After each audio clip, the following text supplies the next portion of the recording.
출애굽기 9장. 주께서 모세에게 말씀하셨다. 너는 파라오에게 가서 이렇게 말하라. 히브리 사람들의 하나님이신 주께서 말씀하시기를 너는 내 백성을 내보내라. 그래서 그들이 나에게 예배를 드릴 수 있게 하라. 내가 그들을 내보내지 않고 계속 묶어둔다면 주 내가 들판에 있는 너희 가축들에게 곧 너희의 말과 나귀와 낙타와 소와 양에게 심한 전염병이 돌게 할 것이다. 그러나 주 나는 이스라엘 사람들의 가축대와 이집트 사람들의 가축대를 구별하리니 이스라엘 사람들의 가축은 한 마리도 죽지 않을 것이다. 주께서 때를 정하시고 말씀하셨다. 주 내가 내일 이 땅에서 그런 일을 행할 것이다. 이튿날 주께서 말씀대로 행하셨다. 이집트 사람들의 가축은 모두 죽었다. 그러나 이스라엘 사람들의 가축은 한 마리도 죽지 않았다. 파라오가 사람들을 불어 사정을 알아보게 했다. 정말이었다. 과연 이스라엘 사람들이 소유한 가축은 한 마리도 죽지 않았다. 그래도 파라오는 여전히 고집을 꺾지 않고 이스라엘 백성들을 내보내지 않았다. 주께서 모세와 아론에게 말씀하셨다. 너희는 화독에 붙은 검댕을 두 손에 가득 움켜쥐어라. 모세는 그 검댕을 파라오가 보는 데서 공중에 흩뿌려라. 그 검댕이 먼지가 되어 이집트 온 땅을 뒤덮을 것이고 그래서 그 땅에 살고 있는 사람이나 짐승 모두에게 악성 종기가 생길 것이다. 모세와 아론은 화덕에 붙어있는 검댕을 두 손에 잔뜩 움켜쥐고 파라오 앞에 섰다. 모세가 그 검댕을 공중에 흩뿌리니 사람들과 짐승들에게 악성 종기가 생겼다. 이집트의 마술사들도 악성 종기가 생겨 모세 앞에 나올 수 없었다. 악성 종기는 마술사들과 이집트 사람들 모두에게 생겼다. 그러나 주께서 파라오의 마음을 완고하게 하셨으므로 파라오는 여전히 모세와 아론의 말을 듣지 않았다. 주께서 말씀하신 그대로였다. 주께서 모세에게 말씀하셨다. 너는 아침 일찍 일어나 파라오 앞에 나아가 이렇게 말하라.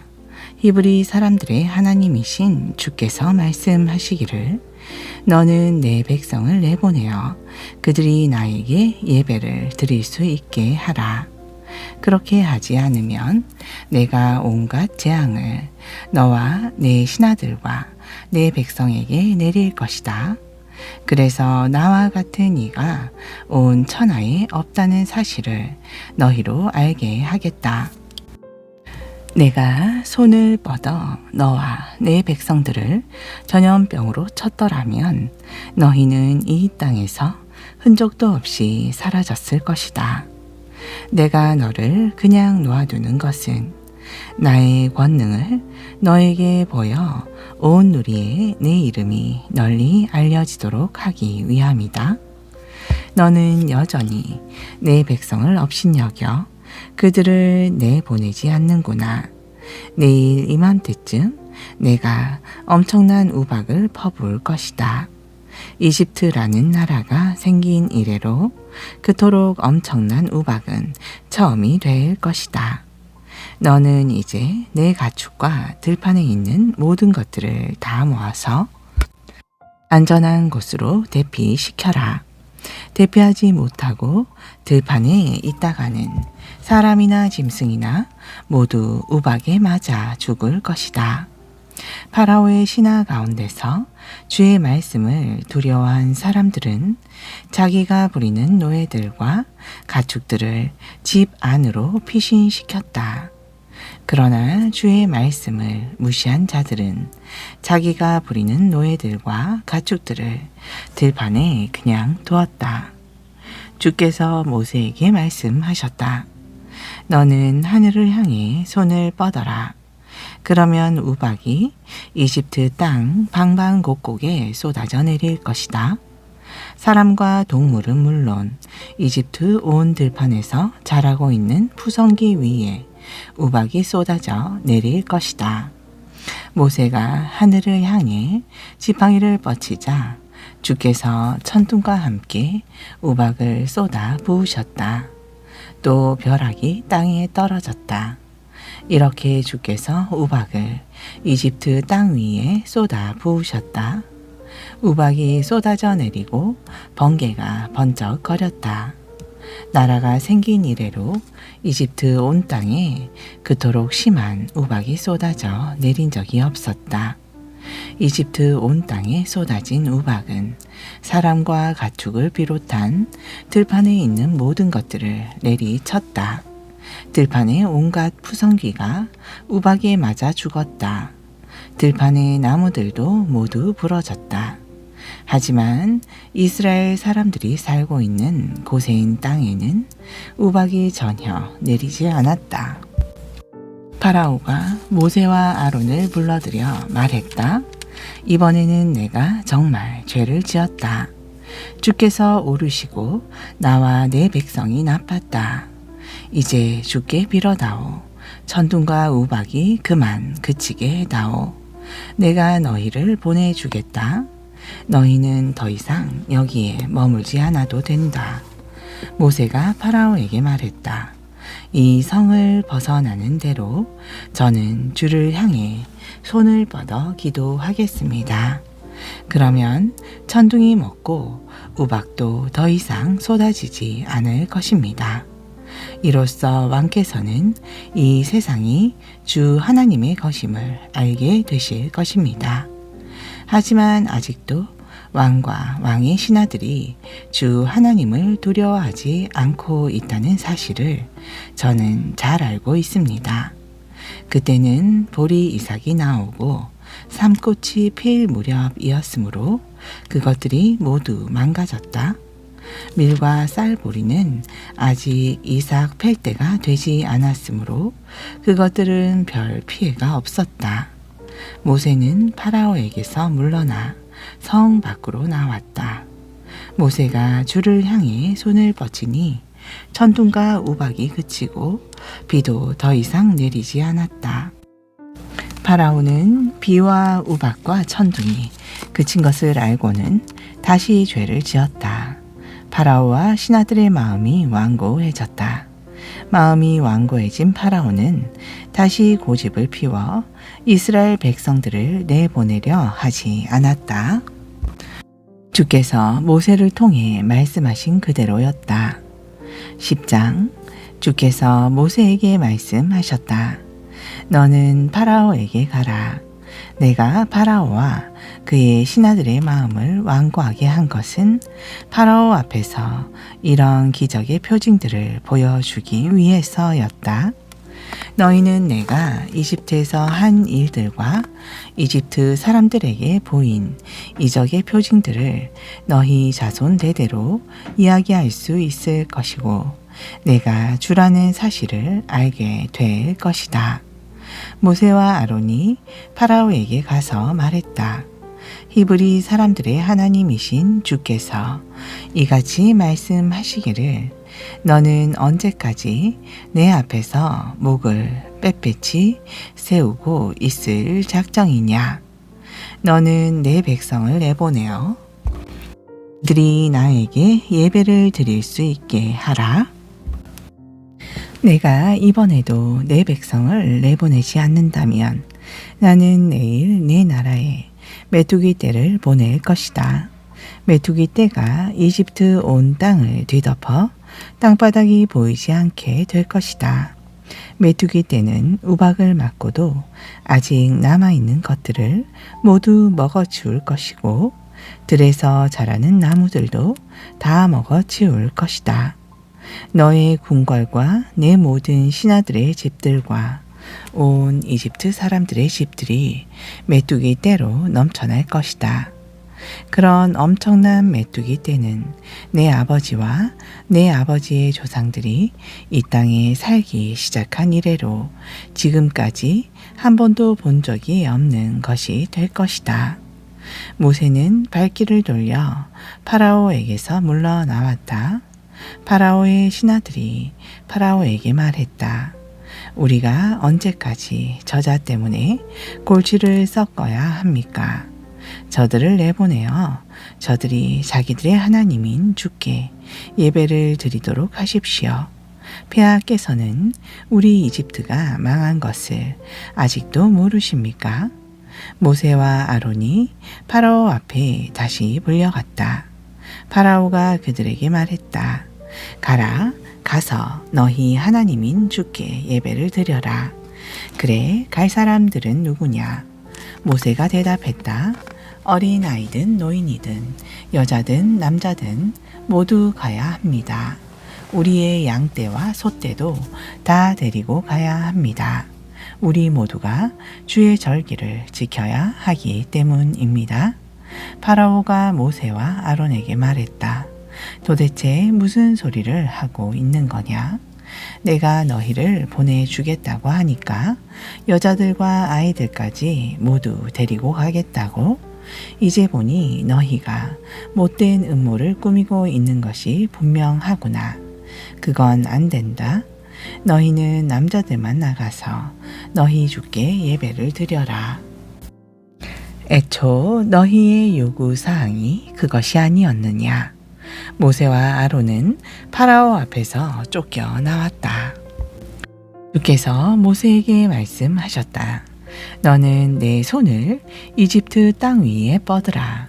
그러면 메뚜기 떼가 이집트 땅을 뒤덮을 것이다. 메뚜기 떼는 우박의 피해를 받지 않고 살아남은 밭의 푸성기들을 모조리 먹어 치울 것이다. 모세가 이집트 땅 위로 지팡이를 쳐들자 주께서 밤낮으로 동풍이 불게 하셨다. 아침이 되자 메뚜기 떼가 그 동풍을 타고 날아왔다.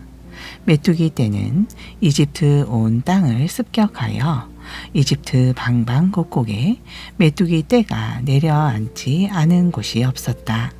그렇게 엄청난 메뚜기 떼가 몰려온 것은 이전에도 없었고 이후에도 없을 일이었다.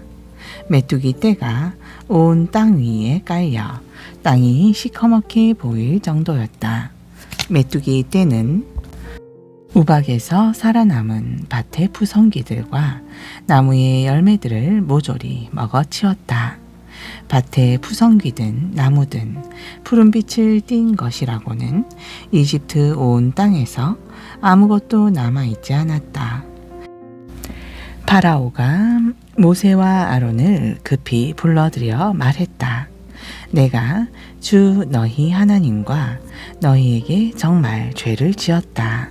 제발 부탁이니 이번만 나의 죄를 용서해 다오.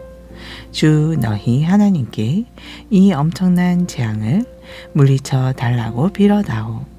모세가 파라오 앞에서 물러나와 주께 기도드렸다. 주께서 바람의 방향을 바꾸시어 강렬한 서풍이 불게 하셨다. 그 서풍은 메뚜기 떼를 홍해로 몰아갔다. 이제 이집트 온 땅에는 메뚜기가 한 마리도 남아있지 않았다. 그러나 주께서 파라오의 마음을 완고하게 하셨고 파라오는 이스라엘 백성들을 내보내려 하지 않았다. 주께서 모세에게 말씀하셨다. 너는 하늘을 향해 내 손을 뻗으라. 그러면 이집트 온 땅에 어둠이 뒤덮일 것이다. 손으로 더듬지 않고서는 한 발자국도 앞도 볼 수 없을 것이다. 모세가 하늘을 향해 손을 쳐들자 이집트 온 땅이 사흘 동안이나 짙은 어둠에 뒤덮였다. 사람들은 사흘 동안 서로를 알아볼 수 없었고 각자 자리에서 움직일 수조차 없었다. 그러나 이스라엘 사람들이 사는 지역에는 어디에나 빛이 있었다. 파라오가 모세를 불러들여 말했다. 가라, 가서 주께 예배를 드려라. 너희 여자들과 아이들도 데리고 가라. 하지만 너희 소떼와 양떼만은 남겨두고 가라. 모세가 대답했다. 안 됩니다. 왕께서는 우리가 우리 주 하나님께 바칠 희생제물과 번제물도 함께 가지고 가도록 허락해 주셔야 합니다. 우리는 우리가 기르는 가축들도 몰고 가야겠습니다. 한 마리도 남겨둘 수 없습니다. 그것들 중에서 골라 우리 주 하나님께 제물을 바쳐야 하기 때문입니다. 목적지에 도착할 때까지는 우리가 어떤 것을 주께 바쳐야 할지 알 수 없습니다. 주께서 또 파라오가 고집을 부리게 하셨다. 이번에도 파라오는 이스라엘 백성들을 내보내려 하지 않았다. 파라오가 모세에게 말했다. 내 앞에서 썩 물러가라. 이제 다시는 내 앞에 나타나지 말라. 내 얼굴을 다시 보는 날엔 내가 죽는 날인 줄 알아라. 모세가 말했다. 왕께서 잘 말씀하셨습니다. 제가 다시는 왕 앞에 얼씬도 하지 않겠습니다. 11장. 주께서 모세에게 말씀하셨다. 내가 이제 파라오와 이집트에 한 가지 재앙을 내릴 것이다. 그런 뒤에야 파라오는 비로소 너희를 여기에서 내보낼 것이다. 그가 너희를 여기에서 내보낼 때는 한 사람도 남기지 않고 다 내쫓을 것이다. 너는 백성들에게 단단히 일러 주어라. 남자든 여자든 상관없이 각자 이웃에 사는 사람들에게 은과 금으로 만든 폐물들을 요구하라고 하여라. 주께서는 이집트 사람들로 하여금 이스라엘 백성들에게 호감을 품게 하셨다. 또 파라오의 신하들과 백성들로 하여금 모세를 매우 존경하게 만드셨다. 모세가 파라오에게 말했다. 주께서 이렇게 말씀하셨습니다. 한밤중에 내가 이집트 전체를 쓸고 지나갈 것이다. 이집트 땅에서 처음 태어난 것들은 모두 죽게 될 것이다. 왕좌에 앉은 파라오의 맏아들에서부터 맷돌질을 하는 계집종의 맏아들에 이르기까지 또 가축들의 첫 새끼까지도 모두 죽게 될 것이다. 그러면 이집트 땅 방방곡곡에서 통곡 소리가 드높을 것인데 그런 처절한 울음소리는 예전에도 없었고 앞으로도 없을 것이다. 그러나 이스라엘 백성들 사이에서는 개 한 마리도 사람이나 짐승을 향해 짖지 않을 것이다. 이것을 보고 너희는 나 주가 이집트 사람과 이스라엘 사람을 구별한다는 사실을 알게 될 것이다. 너희 신하들이 모두 내게로 와서 절하면서 나를 따르는 모든 백성을 데리고 빨리 나가 달라고 빌 때에야 비로소 내가 나갈 것이다. 그러고 나서 모세는 크게 분노하며 파라오 앞을 떠났다. 주께서 모세에게 말씀하셨다. 파라오는 내 말을 듣지 않을 것이고 나는 이집트 땅에서 더욱 놀라운 일들을 벌일 것이다. 모세와 아론은 파라오 앞에서 이렇듯 온갖 놀라운 일들을 다 벌였다. 하지만 주께서 파라오의 마음을 계속 완고하게 하셨다. 파라오는 이스라엘 백성들을 자기 땅에서 내보내려 하지 않았다. 12장. 주께서 이집트 땅에 있는 모세와 아론에게 말씀하셨다. 이제부터 너희는 이 달을 한 해의 첫 번째 달로 삼아서 한 해를 시작하는 달로 삼아라. 너희는 이스라엘 백성들 모두에게 알려라. 이달 10일에 각 집안에서는 어린 양을 한 마리씩 준비해 두어라. 식구 수가 너무 적어 한 마리를 다 먹을 수 없다면 가까운 이웃 사람들을 불러 함께 먹을 수 있도록 미리 사람 수를 계산해 두어라.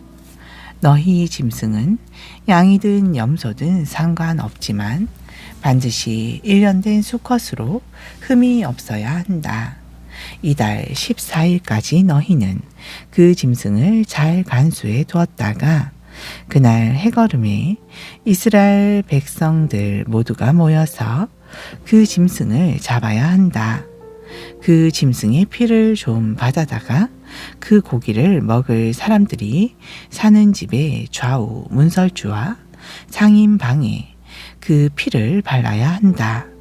그날 밤에 너희는 그 고기를 구워 먹되 누룩을 넣지 않은 빵과 쓴 나물을 함께 먹어라.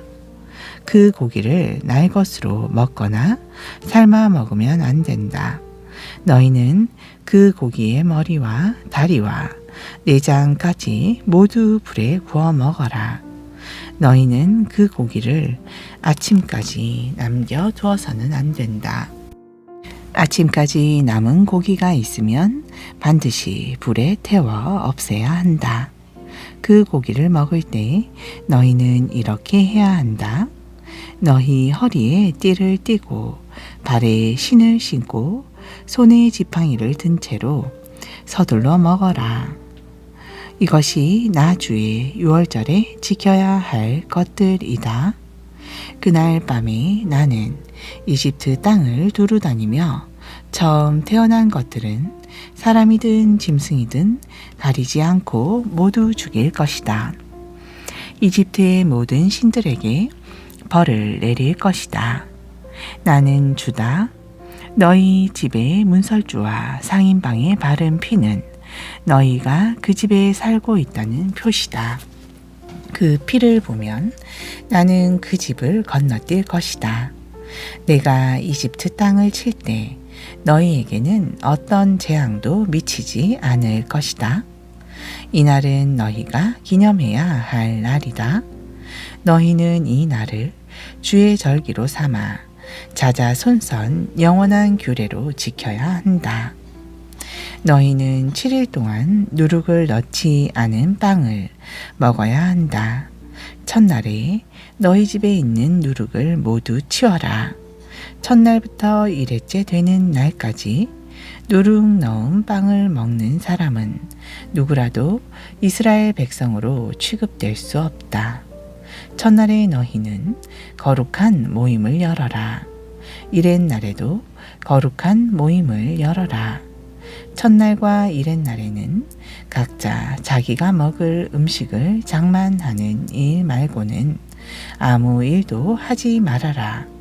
너희는 이렇게 무교절을 지켜라. 이날에 내가 너희 군대를 이집트 땅 밖으로 데리고 나왔기 때문이다. 너희는 이 날을 영원한 규례로 삼아 자자손손 지키도록 하여라. 첫째 달 14일 저녁부터 21일 저녁까지 너희는 누룩을 넣지 않은 빵을 먹어야 한다. 7일 동안 너희 집 안에는 누룩이 있으면 안 된다. 누룩이 들어있는 음식을 먹는 사람이든 외국인이든 본 국민이든 이스라엘 백성들 사이에서 제거될 것이다. 너희는 누룩이 들어있는 것은 아무것도 먹지 말아라. 너희가 어디서 살고 있든 누룩 넣지 않은 빵을 먹어야 한다. 아멘. 신약전서 마태복음 13장. 그날 예수께서 집에서 나와 갈릴리 호숫가에 가서 앉으시자 많은 사람들이 예수님 주위에 몰려들었다. 예수님께서는 배에 올라가 앉으셨고 사람들은 호숫가에 그대로 서 있었다. 그때 예수께서는 비유를 들어 많은 것들을 말씀해 주셨다. 한 농부가 밭에 나가 씨를 뿌렸습니다. 그런데 어떤 씨들은 길가에 떨어지니 새들이 와서 쪼아 먹었습니다. 또 어떤 새들은 흙이 깊지 않은 돌밭에 떨어지니 싹이 곧 올라왔지만 흙이 얕아서 뜨거운 뙤약볕에 말라 죽어 버렸습니다. 뿌리가 깊이 박히지 않았기 때문입니다. 또 어떤 씨들은 가시덤불 속에 떨어지니 가시덤불이 무성하게 자라 그 씨들이 자라나지 못하게 막아버렸습니다. 그러나 어떤 씨들은 기름진 좋은 땅에 떨어지니 그 씨들이 잘 자라 100배, 60배, 30배의 열매를 맺었습니다. 귀 있는 사람은 알아들으십시오. 제자들이 다가와서 예수께 물었다. 왜 사람들에게 비유로 가르치십니까? 예수께서 대답하셨다. 너희에게는 하늘나라의 비밀을 아는 것이 허락되었으나 다른 사람들에게는 허락되지 않았다. 가진 사람은 더 받아서 넉넉하게 되겠지만 갖지 못한 사람은 조금 있는 것까지도 빼앗길 것이다. 내가 비유로 말하는 이유는 이것이다. 즉, 그들은 보아도 보지 못하고 들어도 듣지 못하기 때문이다. 이로써 이사야의 예언이 이루어지는 것이다. 너희는 듣기는 들어도 깨닫지 못할 것이고 보기는 보아도 알아보지 못할 것이다. 이 백성은 마음이 굳어져서 귀는 듣지 못하고 눈은 감겨 있다. 이렇게 된 것은 그들로 하여금 눈으로 보지 못하게 하고 귀로 듣지 못하게 하고 마음으로 깨닫지 못하게 함으로써 그들이 내게로 돌아오지 못하게 하여 그들을 고쳐주지 않으려는 것이다. 그러나 너희 눈은 열려 있어 지금 보고 있으므로 복되고 너희 귀도 열려 있어 지금 듣고 있으므로 복되다. 내가 진정으로 너희에게 말한다. 많은 예언자들과 의인들이 너희가 지금 보고 있는 것을 보려고 하였지만 보지 못하였고 너희가 지금 듣고 있는 것을 들으려고 하였지만 듣지 못하였다. 이제 너희는 씨 뿌리는 사람의 비유가 무슨 뜻인지 들어보아라. 뿌린 씨가 길가에 떨어졌다는 것은 하늘나라의 기쁜 소식을 듣고도 깨닫지 못하는 사람의 마음을 가리킨다. 이런 사람들은 악한 자가 와서 그의 마음속에 있는 씨를 빼앗아간다. 뿌린 씨가 흙이 얕은 돌밭에 떨어졌다는 것은 말씀을 듣고 처음에는 기쁜 마음으로 받아들이기는 하지만 그 씨가 뿌리를 깊게 내리지 못하는 사람의 마음을 가리킨다. 그런 사람은 어려움이 닥치거나 방해를 받게 되면 열정이 금방 식고 믿음이 흔들려 넘어지고 만다. 뿌린 씨가 가시덤불 위에 떨어졌다는 것은 말씀을 듣기는 하지만 세상에 대한 염려와 재물의 유혹이 하나님의 말씀을 막아버리는 사람을 가리킨다. 이런 사람은 아무런 열매를 맺지 못한다. 뿌린 씨가 좋은 땅에 떨어졌다는 것은 말씀을 듣고 깨달아 그대로 실천함으로써 100배, 60배, 30배로 풍성한 열매를 맺는 사람을 가리킨다. 뿌린 씨가 좋은 땅에 떨어졌다는 것은 말씀을 듣고 깨달아 그대로 실천함으로써 100배, 60배, 30배로 풍성한 열매를 맺는 사람을 가리킨다. 뿌린 씨가 좋은 땅에 떨어졌다는 것은 말씀을 듣고 깨달아 그대로 실천함으로써 100배, 60배, 30배로 풍성한 열매를 맺는 사람을 가리킨다. 아멘.